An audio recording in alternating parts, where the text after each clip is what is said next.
Hello, here we are again on another episode of A Bit of This and a Bit of That. My name is Yulyah Barani. I am so excited to bring you the second episode. And in a moment, we're gonna be talking about Joan Clare and my personal experience with this poetry.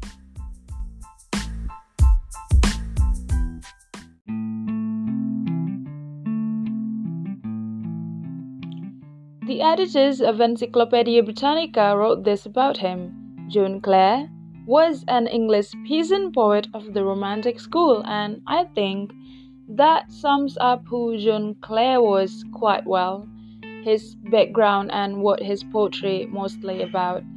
He is the foreign poet whose poetry was the first English language poem I ever read. I will tell you the story and as well as recite to you the side poem. But first, I will tell you some background information about Joan Clare first. To you who had never heard of Joan Clare, I am very happy to introduce you to him, and probably you'll be interested enough to pick his poems one day, and who knows, you might enjoy them.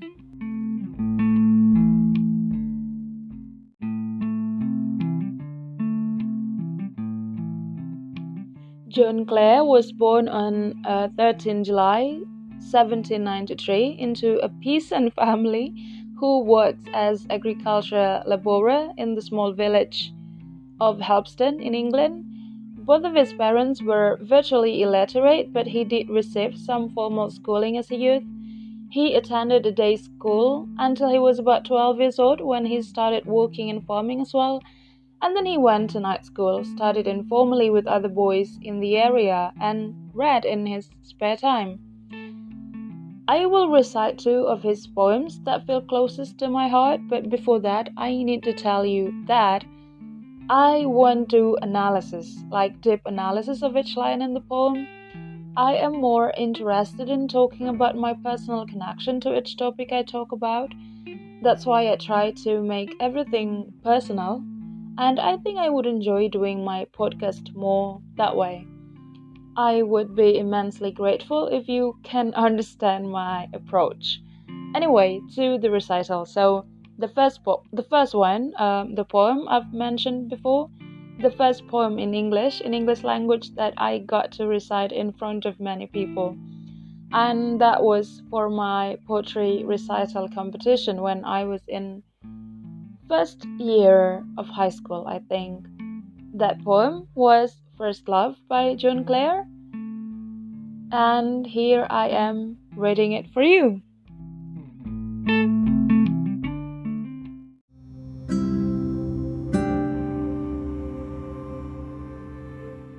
First Love by Joan Clare.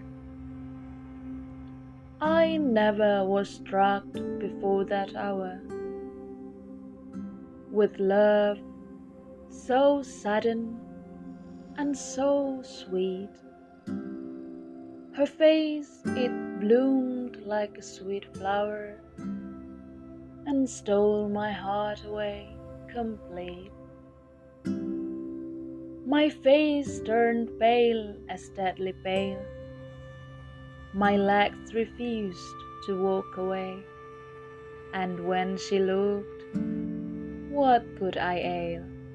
My life and all seemed turned to clay. And then my blood rushed to my face and took my eyesight quite away. The trees and bushes round the place seemed midnight at noonday. I could not see a single thing. Words from my eyes did start. They spoke as chords do from the string, and blood burned round my heart. Are flowers the winter's joys? Is love's bed always snow? She seemed to hear my silent voice, not love's appeals to know. I never saw so sweet a face as that I stood before. My heart has left its dwelling place and can return no more.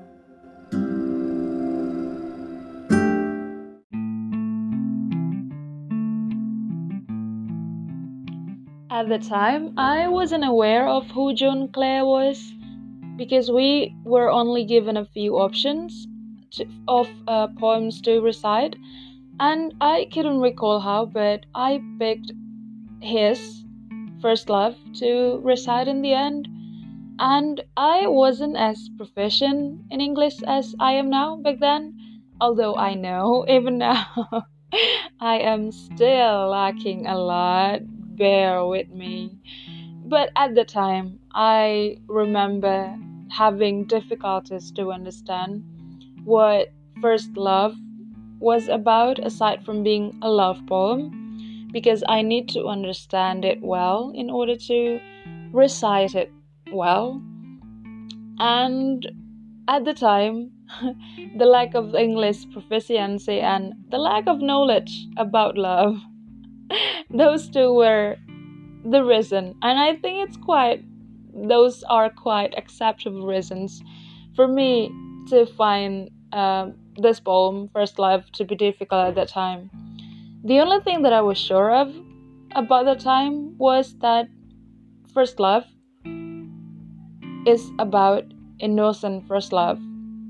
Well, I think anybody could guess that. Anyway, so now, years after my first encounter with the poem, it turned out, with my somewhat improving English proficiency, it turned out nothing much has changed about what I think this poem First Love is about. It's about deep, innocent first love, but with a hint of somewhat sadness as well. I personally feel so.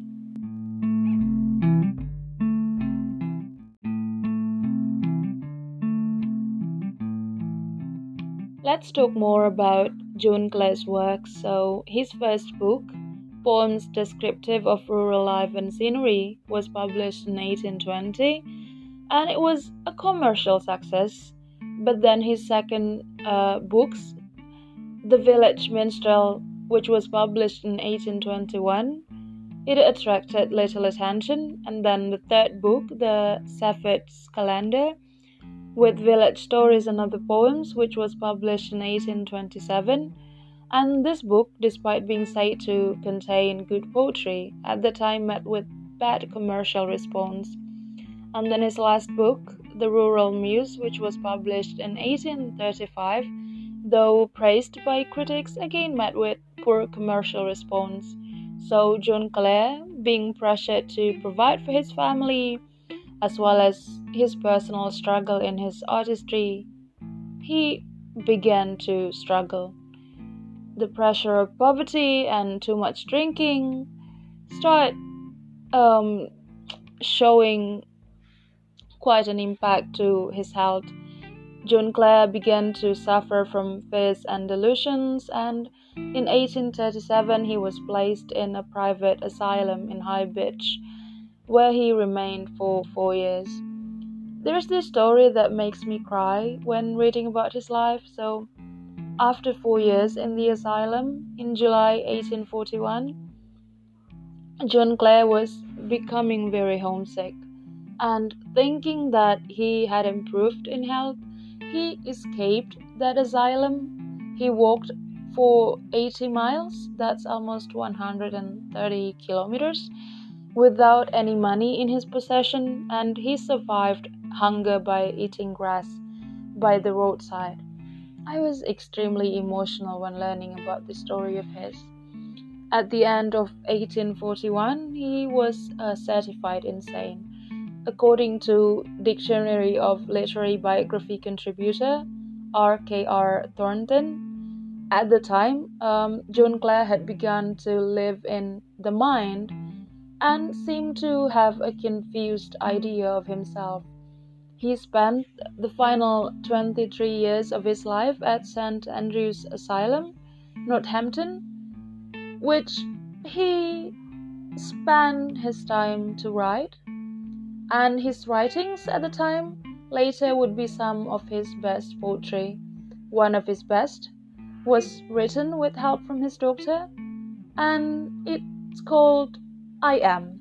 He died on 20th of May 1864 at the age of 71, and that poetry, I Am, would be the second and final poetry I will recite in this episode. So here I am, reading to you John Clare's poetry called I Am.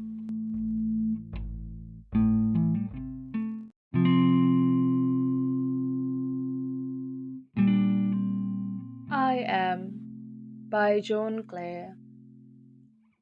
I am, yet what I am no one cares or knows.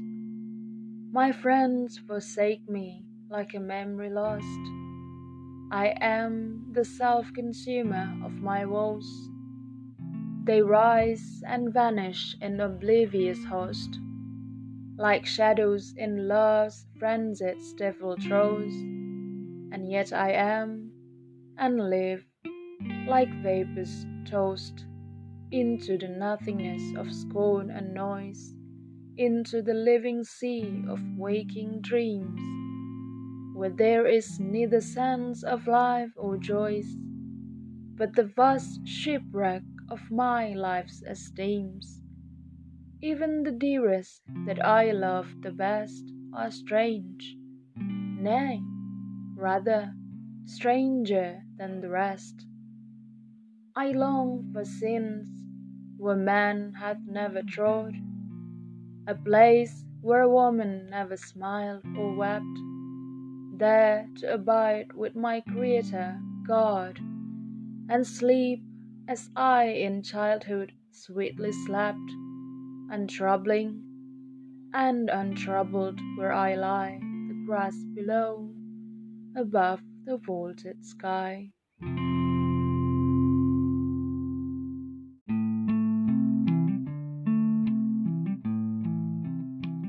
I honestly did not know much about him until I suddenly thought of his poetry First Love, my experience reading that for the first time, and then I decided to talk about him in my podcast. And just when deciding to talk about him, I did my research about his personal life, and I came across this poetry I Am, and I couldn't help it when my heart hurt for him. He was so romantic. John Clare was a romantic, even in his suffering. The poetry I Am, although very sad, there's a spirit of tranquility. I think I can feel that. The spirit of tranquility and a peaceful acceptance, I think. And that was so relatable as well. A human being exploring his individual self and trying to find his own place on this earth. Just what each of us is currently doing. Living, trying to claim our own place in this universe. That's romantic. According to William Howard writing in the Dictionary of Literary Biography, he said this of John Clare. John Clare is the quintessential romantic poet.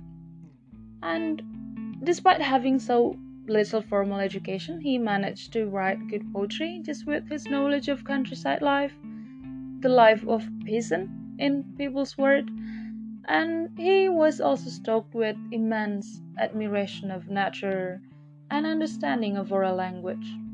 His works, in gorgeous way, describe the natural world and rural life, and as well as depict his love for the woman he loved, his wife, and his childhood love. It is so unfortunate that he had to suffer so much and never witnessed his artistic works be rightly celebrated. But, that is life for you, for me, for us. Life works in a funny way.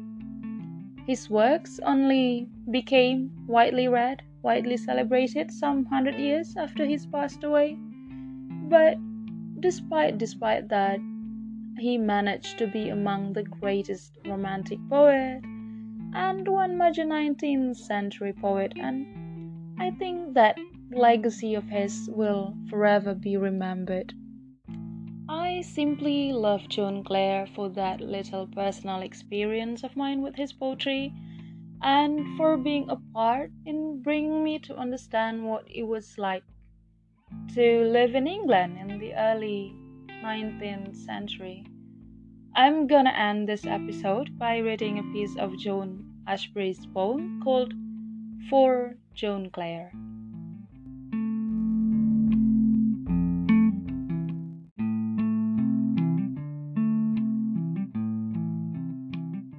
Kind of empty in the way it sees everything.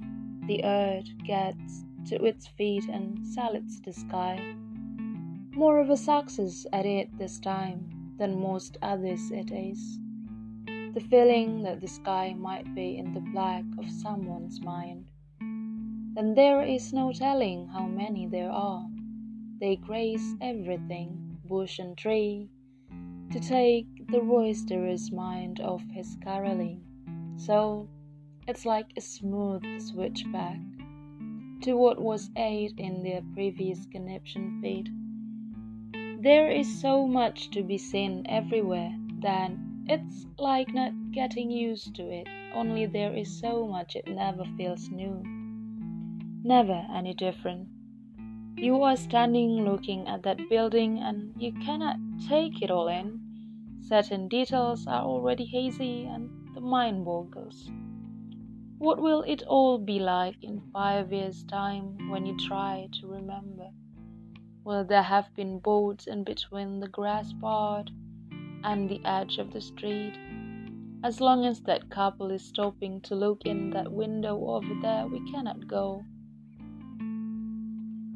We feel like they have to tell us we can, but they never look our way and they are already gone far into the future, the night of time. If we could look at a photograph of it and say, there they are. They never really stopped, but there they are. There is so much to be said, and on the surface of it, very little gets said. That's the end of the second episode. Thank you for listening. And until next time,